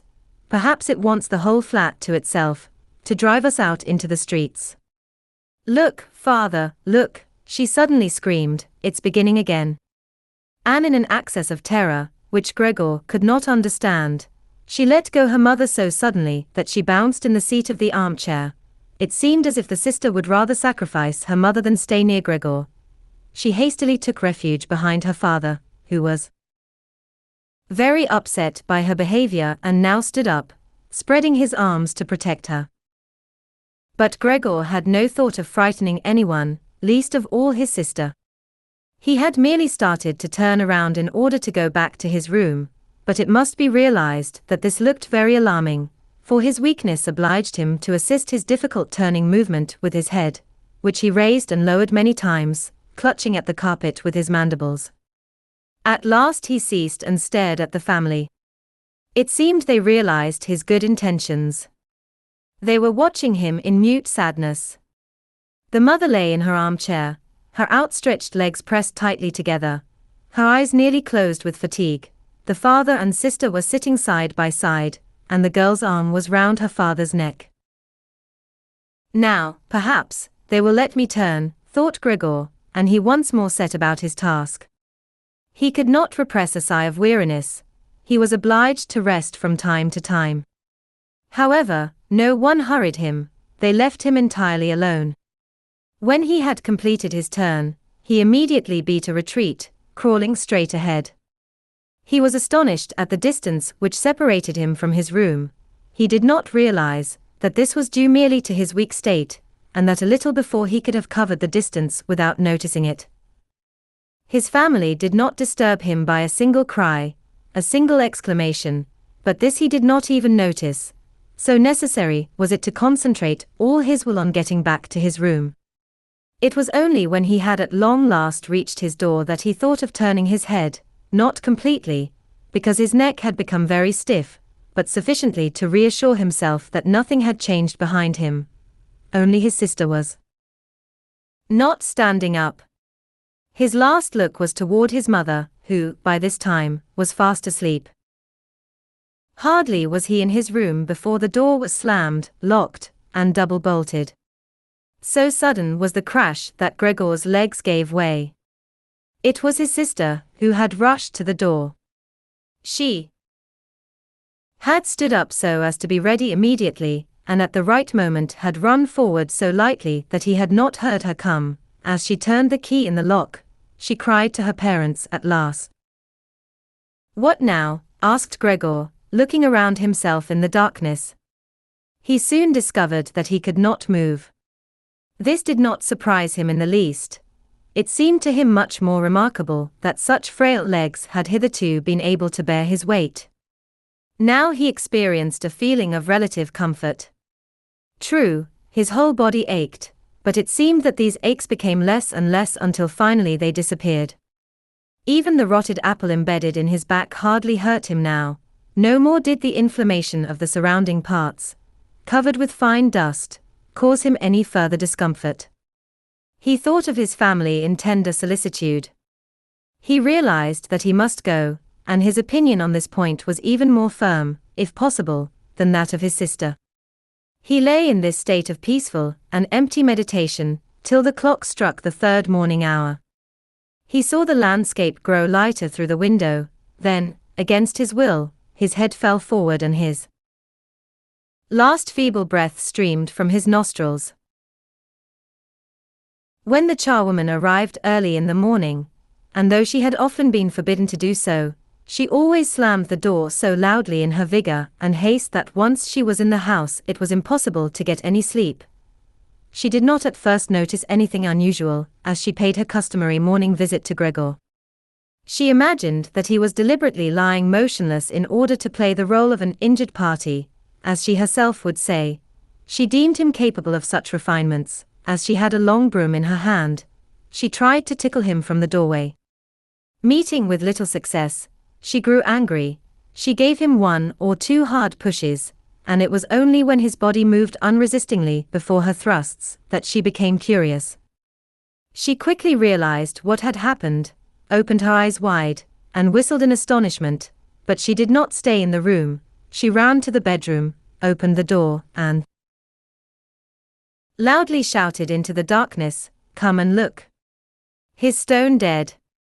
He's lying there, absolutely dead as a doornail.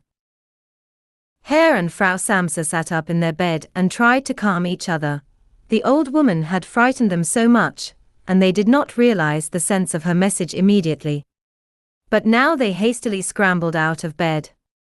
Herr Samsa on one side, his wife on the other. Herr Samsa put the coverlet over his shoulders. Frau Samsa ran out, clad only in her nightdress, and it was thus that they rushed into Gregor's room. Meanwhile, The dining room door was opened. Greta had been sleeping there since the arrival of the lodgers. She was fully dressed, as if she had not slept all night, and the pallor of her face seemed to bear witness to her sleeplessness. "Dead," said Frau Samsa, staring at the charwoman with a questioning look, though she could see as much for herself without further examination. "I should say so," said the charwoman, and she pushed Gregor to one side with her broom, to support her statement.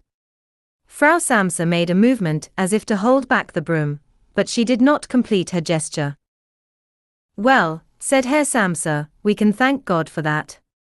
He crossed himself, and signed the three women to do likewise. Greta, whose eyes had never left the corpse, said, "Look how thin he was. It was such a long time since he had eaten anything. His meals used to come out of the room just as they were taken in." And indeed, Gregor's body was quite flat and dry. This could be seen more easily now that he was no longer supported on his legs and there was nothing to deceive one's sight. "Come with us a moment, Greta," said Frau Samsa with a sad smile, and Greta followed her parents into their bedroom, not without turning often to gaze at the corpse. The charwoman closed the door and opened the French windows. Despite the early hour, the fresh morning air had a certain warmth. It was already the end of March. The three lodgers came out of their room and gazed around in astonishment for their breakfast. They had been forgotten. "Where is our breakfast?" the middle lodger petulantly demanded of the old woman. But she merely laid her finger to her mouth and signed them, with a mute and urgent gesture, to follow her into Gregor's room. So they entered and stood around Gregor's corpse, with their hands in the pockets of their rather shabby coats, in the middle of the room already bright with sunlight. Then the bedroom door opened and Herr Samsa appeared in his uniform with his wife on one arm, his daughter on the other. All seemed to have been weeping, and from time to time Greta pressed her face against her father's arm. "Leave my house immediately," said Herr Samsa, and he pointed to the door, while the women still clung to his arms. Somewhat disconcerted, the middle lodger said with a timid smile, "Whatever do you mean?" The two others clasped their hands behind their backs and kept on rubbing their palms together, as if they were expecting some great dispute which could only end in triumph for them. "I mean exactly what I say," answered Herr Samsa, and in line with the two women, he marched straight at the lodger. The latter, however, stood quietly in his place, his eyes fixed on the floor, as if reconsidering what he should do. "Well, then, we will go," he said at last, raising his eyes to Herr Samsa as if searching, in a sudden access of humility, for some slight approval of his resolution.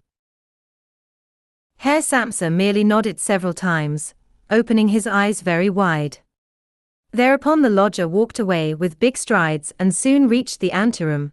His two friends, who for some while had ceased wringing their hands, now bounded after him, as if afraid Herr Samsa might reach the door before them and separate them from their leader.